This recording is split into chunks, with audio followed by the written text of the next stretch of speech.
Greetings, humans! Today on Exploring Limitations, we are speaking with the indie artist Moona Vega, and he's going to show us around the Roland MC-909 Groovebox Obscura Muy Grande. Here we go!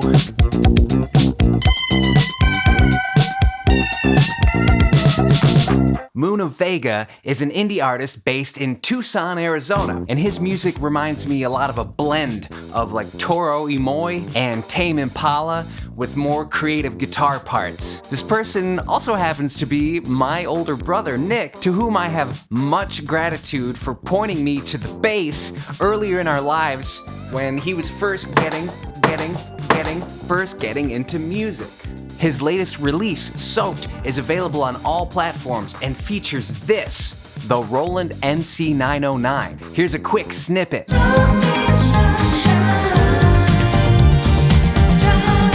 Links to that tune are below. Go have a listen. The aptly nicknamed Groovebox was released by Roland on October 8th, 2002. It combines the features of a synthesizer, a sequencer, and a sampler all in one gigantic, unwieldy package. I am an artist. I'm a bass player. I'm gonna spare you all the technical specs. Nick is just gonna show us around the machine and some of the very cool sounds that it makes. If you watched my video or listened to the Made on Tape release featuring Tim LaFave,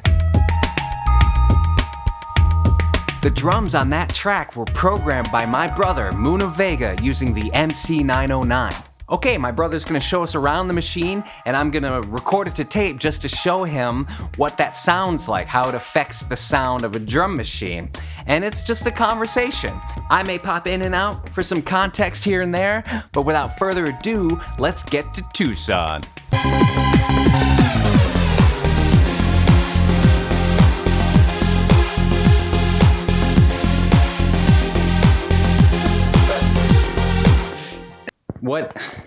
What is this? What we have here is the Roland MC-909 sampling Groovebox. This machine was created and made obsolete maybe in the same week.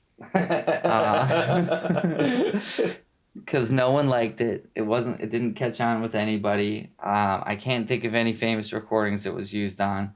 I think that maybe Beck used it on an album, of course, because he probably uses everything.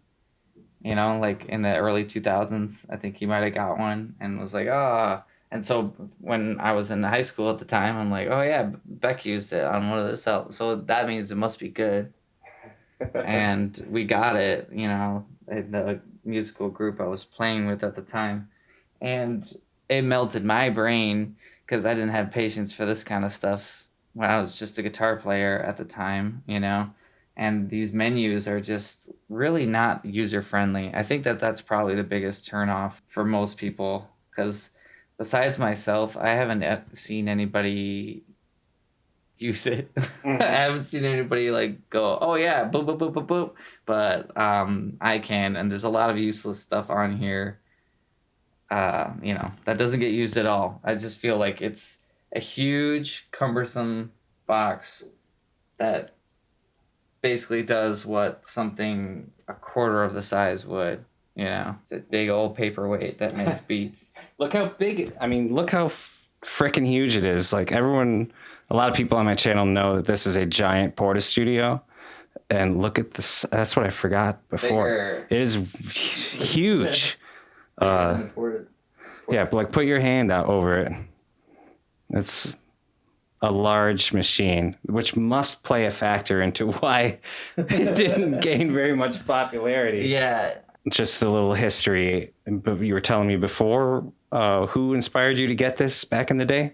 Like in your life, in person. In my life, in person, yeah. Justin Quick was the person that I got this with when we were playing music together at the time. We were like, he was playing synthesizer and I was playing guitar. And we were like, okay, we definitely need a drummer. We don't know any. And we don't want one. We don't want to deal with one because they're always flaky and weird. So we're like... And you're a drummer now.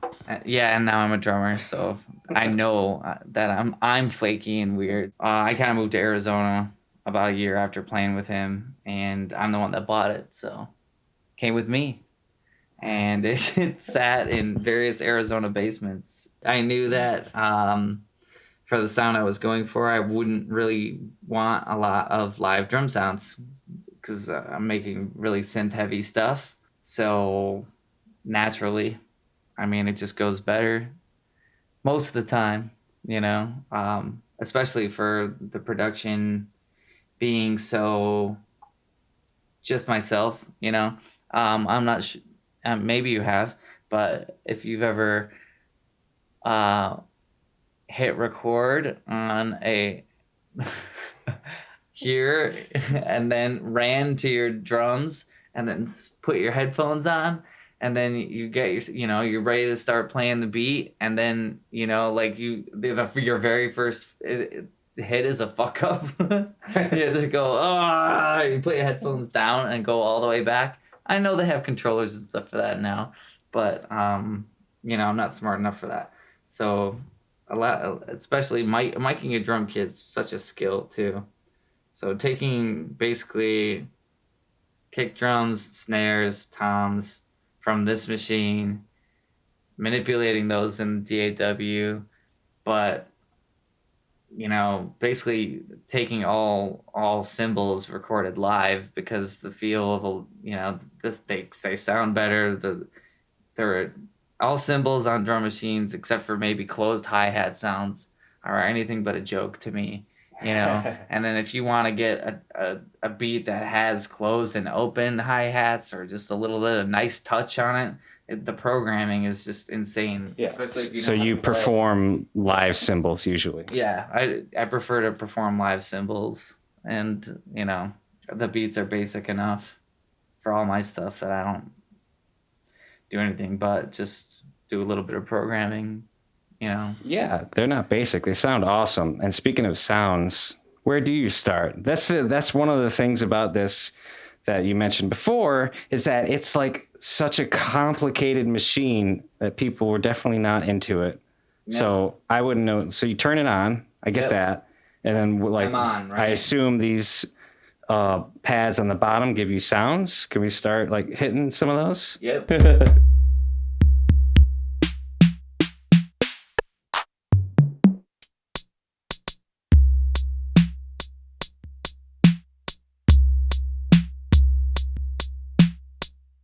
Those are some familiar sounds for sure. Because they're from an 808.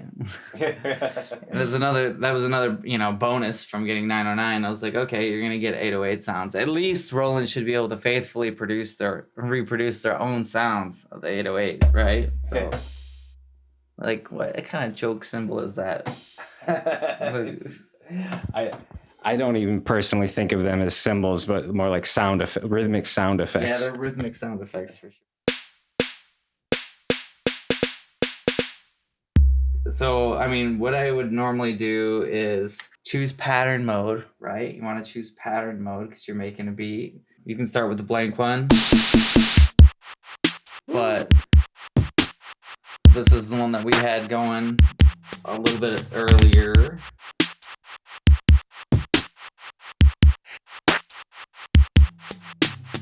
Empty. Oh, okay. I hit play. I got nothing, right? Nothing's programmed. Down here, in their mind, you were gonna put melody instruments. You were gonna make a complete, like, it's like a rave kit, you know, like a Detroit rave kit in a drum machine. It has all the melody stuff.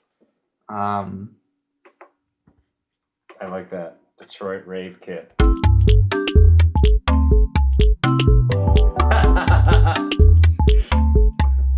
That wouldn't really qualify. Yeah.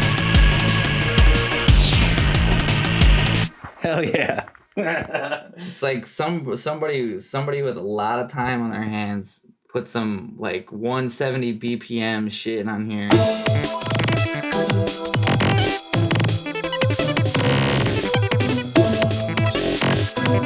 But what we can do is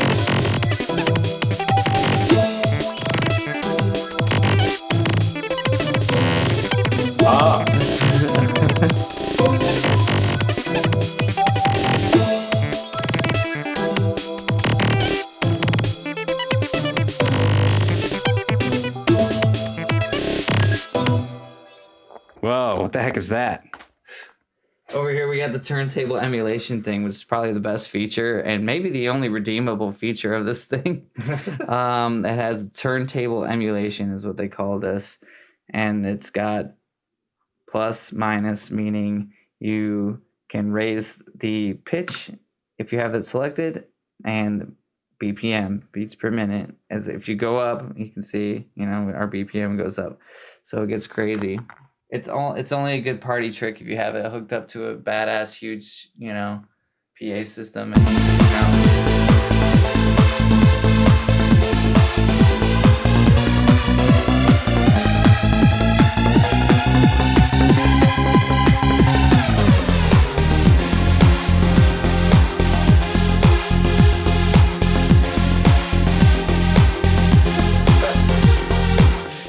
Yeah. I normally tend to stay away from everything on the presets because they're kind of lean that way, right? Mm-hmm. If you want R&B flavor, you're in luck. You're in luck, brother, okay?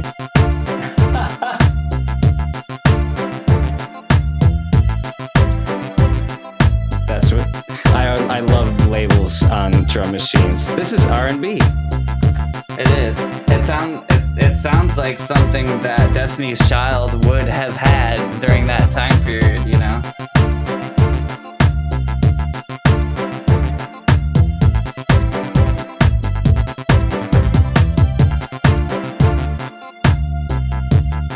Are they sure that they didn't rip off a Destiny's Child beat for this?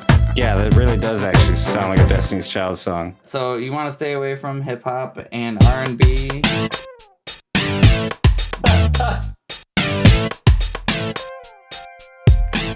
But the melody instruments that they have in here, they thought that you were going to compose that kind of stuff on here. Okay, you can if that is your prerogative, and it is not mine, right? So I tend to just lean over to user stuff, and now I can choose my drum sounds. All my rhythm patches are down here. You switch to rhythm mode or to patch mode. Anything with an R. I got 8 choices of drum kits that I can hook up. So I can program up to 8 drum kits doing 8 drum kits worth of things at the same time. So obviously that could get cumbersome. So a lot of times you'll throw kick drum on 9, snare on 10, Mm-hmm. That's the logical way that I ended up, using it. Because if I want to go into a DAW out, I'll get the kick drum isolated. If I make a beat, obviously, I'll just dump that track out. Yeah, you have some favorites. Yeah, I have some favorites. I end up leaning towards the classic toms that you want. Right. Hell yeah. Balance ones.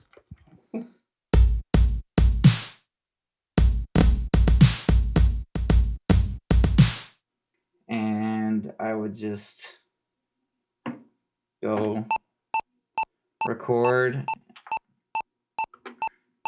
Use your wheel to dial down your BPM.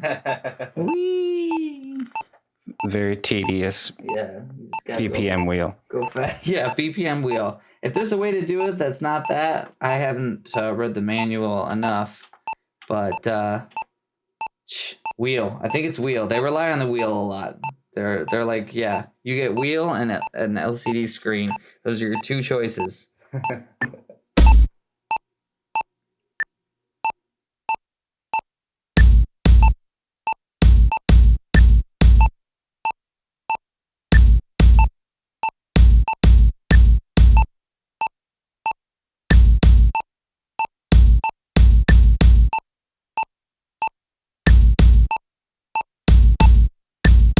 That sounded sick. It's a sick kick drum. Yeah, we might stick with this 80s kick drum when we start making something. Yeah, it's got such attitude. Might as well stick with that.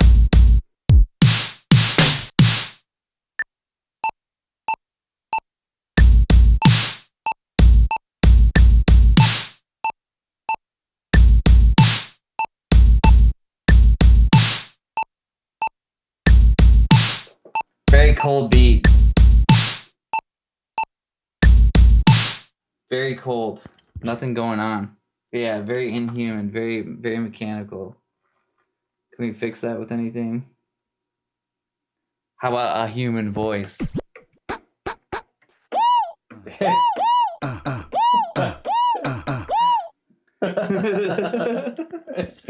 That's one way. Oh yeah, you could fix it. You know, it's just you just do add the human voice.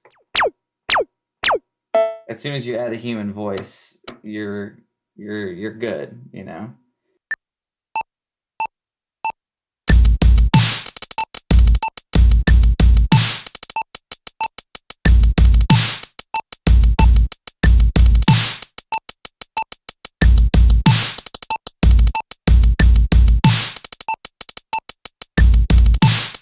hell yeah.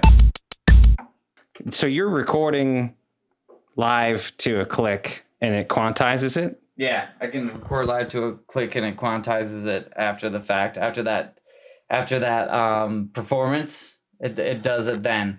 If you leave that, you know, the real time recording, you're committed to what you just did. But if you mess up, you can go into what we have here is the microscope. I'm in the microscope, and then you can go and see all of your hits. Oh.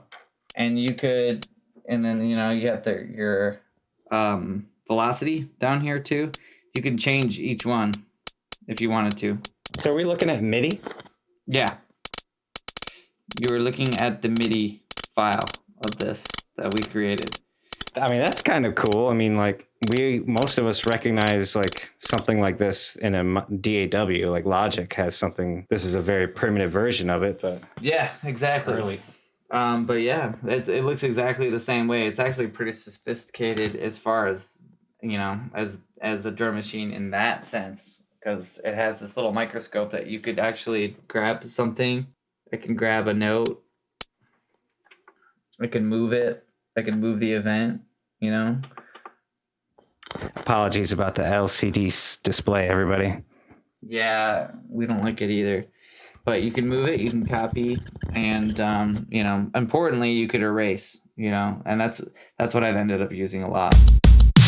What else do we want to see? Let's record a quick beat onto the cassette like we did before.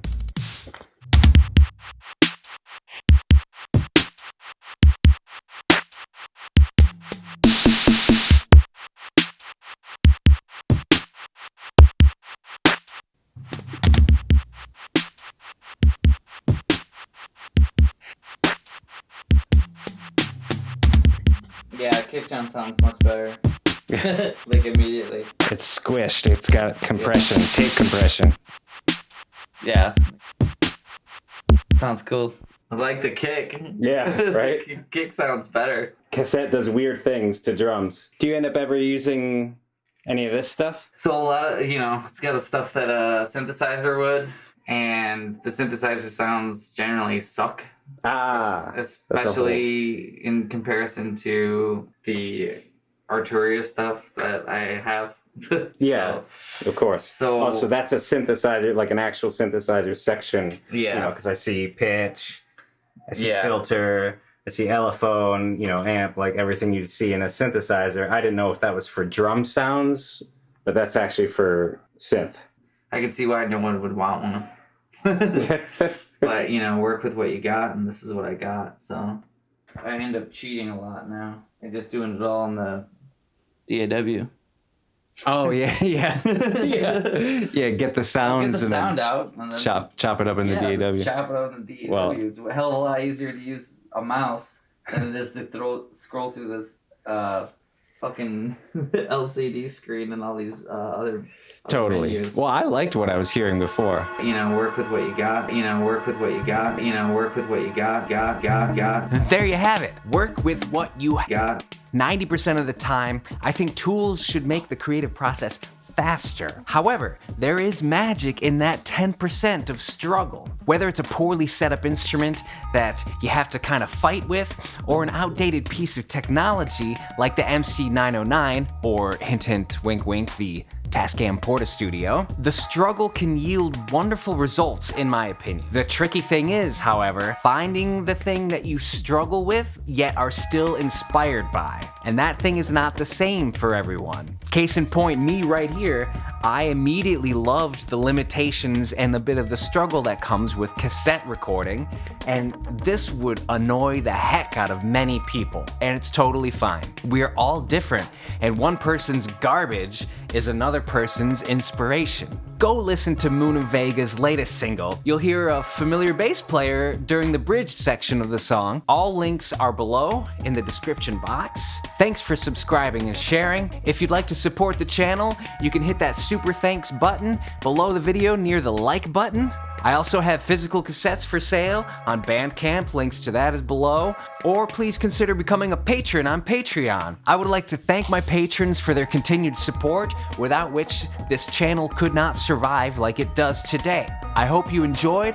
Go out there and be weird. Peace, and be good to each other.